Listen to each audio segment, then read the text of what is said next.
ಧರ್ಮಸ್ಥಳದ ಬಗ್ಗೆ ಅಪಪ್ರಚಾರ ಮಾಡಿದ ಕೆಲ ಯೂಟ್ಯೂಬರ್ಗಳ ಬಂಡವಾಳ ಬಯಲಾಗಿದೆ. ಯೂಟ್ಯೂಬರ್ ಅಭಿಷೇಕ್ ಹಣ ಪಡೆದು ಧರ್ಮಸ್ಥಳದ ವಿರುದ್ಧ ಅಪಪ್ರಚಾರ ಮಾಡಿದ್ದು ಅಂತ ಸುಮಂತ್ ಆರೋಪ ಮಾಡಿದ್ರು.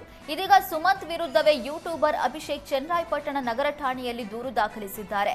ಸುಮಂತ್ ಆರೋಪದಿಂದ ನನ್ನ ಗೌರವಕ್ಕೆ ಧಕ್ಕೆಯಾಗಿದೆ. ನನ್ನ ಮೇಲೆ ಇಲ್ಲ ಸಲ್ಲದ ಆರೋಪವನ್ನ ಸುಮಂತ್ ಮಾಡಿದ್ದಾರೆ ಅಂತ ದೂರಿನಲ್ಲಿ ಉಲ್ಲೇಖಿಸಲಾಗಿದೆ. ಮುಸ್ಲಿಂ ಆಗಿ ಹುಟ್ಟುವೆ ಎಂಬ ಸಂಗಮೇಶ್ ಹೇಳಿಕೆಗೆ ಯತ್ನಾಳ್ ಕೆಂಡಾಮಂಡಲರಾಗಿದ್ದಾರೆ. ಮುಸ್ಲಿಂ ಧರ್ಮದಲ್ಲಿ ಮುಂದಿನ ಜನ್ಮದ ಬಗ್ಗೆ ನಂಬಿಕೆ ಇಲ್ಲ, ಹೀಗಾಗಿ ಈ ಜನ್ಮದಲ್ಲಿ ಮುಂದಿನ ಮುಸ್ಲಿಂ ಧರ್ಮಕ್ಕೆ ಹೋಗ್ಲಿ ಅಂತ ಯತ್ನಾಳ್ ವಾಗ್ದಾಳಿ ನಡೆಸಿದ್ರು.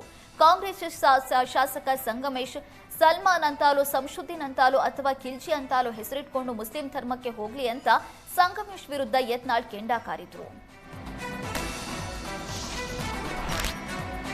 5ನೇ ವರ್ಷದ ರಾಣಿ ಅಬ್ಬಕ್ಕ ಜನ್ಮ ಜಯಂತಿ ಪ್ರಯುಕ್ತ ಇಡೀ ರಾಜ್ಯದಾದ್ಯಂತ ಎಬಿವಿಪಿ ರಥಯಾತ್ರೆ ಹಮ್ಮಿಕೊಂಡಿದೆ.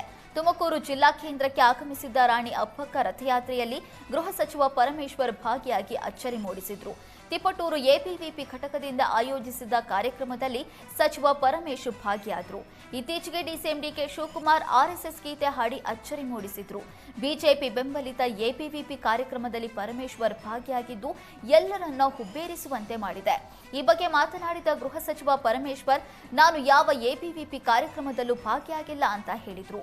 ದಾರಿಯಲ್ಲಿ ಬರುವಾಗ ರಾಣಿ ಅಬ್ಬಕ್ಕ ಮೆರವಣಿಗೆ ಬರ್ತಾ ಇತ್ತು. ಶಾಸಕ ಷಡಕ್ಷರಿ ನಾನು ಒಟ್ಟಿಗೆ ಇದ್ದಿದ್ರಿಂದ ಹೋಗಿ ಅಬ್ಬಕ್ಕ ಮೆರವಣಿಗೆಗೆ ಹೂ ಹಾಕಿದ್ದೇವೆ ಅಂತ ಪರಮೇಶ್ವರ್ ತಿಳಿಸಿದ್ರು. ಇನ್ನು ವಿವಾದ ಮಾಡೋರು ಮಾಡ್ಲಿ, ನನಗೇನು ತೊಂದರೆ ಇಲ್ಲ. ನನ್ನ ಸೈದ್ಧಾಂತಿಕ ಬದ್ಧತೆಯನ್ನ ಯಾರು ಪ್ರಶ್ನೆ ಮಾಡೋದಕ್ಕಾಗಲ್ಲ ಅಂತ ಸಚಿವ ಪರಮೇಶ್ವರ್ ತಿಳಿಸಿದ್ರು. ಕುಟುಂಬದ ಚಿಕಿತ್ಸೆಗೆ ಸಂಬಂಧಿಕರು ಭಿಕ್ಷಾಟನೆ ಮಾಡಿರುವ ಹೃದಯ ವಿದ್ರಾವಕ ಘಟನೆ ಸಿಎಂ ತವರು ಜಿಲ್ಲೆ ನಂಜನಗೂಡಿನ ಹೆಡತಲೆ ಗ್ರಾಮದಲ್ಲಿ ನಡೆದಿದೆ. 10 ದಿನಗಳ ಹಿಂದೆ ಬೈಕ್ ಅಪಘಾತದಲ್ಲಿ 5 ಮಂದಿ ಗಾಯಗೊಂಡಿದ್ರು. ಗಾಯಗೊಂಡಿದ್ದ 5ರಲ್ಲಿ 3 ಒಂದೇ ಕುಟುಂಬದವರಾಗಿದ್ದಾರೆ. ಅಪಘಾತದಲ್ಲಿ ಗಾಯಗೊಂಡ ಹೆಡತಲೆ ಗ್ರಾಮದ ಮಹೇಶ್ ಪತ್ನಿ ರಾಣಿ 5 ವರ್ಷದ ಮಗುವಿಗೆ ಆಸ್ಪತ್ರೆಯಲ್ಲಿ ಚಿಕಿತ್ಸೆ ಮುಂದುವರೆದಿದೆ. ಮಹೇಶ್ ಕುಟುಂಬಕ್ಕೆ ಚಿಕಿತ್ಸೆ ವೆಚ್ಚ ಭರಿಸಲು ಹಣ ಇಲ್ಲದ ಕಾರಣ ಕಂಡವರ ಬಳಿ ಸಂಬಂಧಿಕರು ಹಣದ ಸಹಾಯ ಕೇಳ್ತಿದ್ದಾರೆ.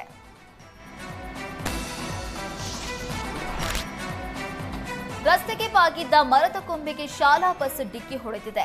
ಇಂದಿರಾನಗರದ 1ನೇ ಹಂತದ 9ನೇ ಎ ಕ್ರಾಸ್ ಬಳಿ ಹಲವು ದಿನಗಳಿಂದ ರಸ್ತೆಯ ಕಡೆ ಮರದ ಕೊಂಬೆ ಬಾಗಿತ್ತು.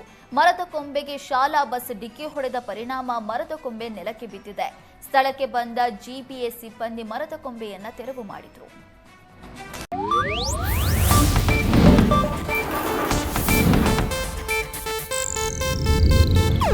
ಇದು ಏಷ್ಯಾನೆಟ್ ನ್ಯೂಸ್ ನೆಟ್ವರ್ಕ್ ಪ್ರಸ್ತುತಿ.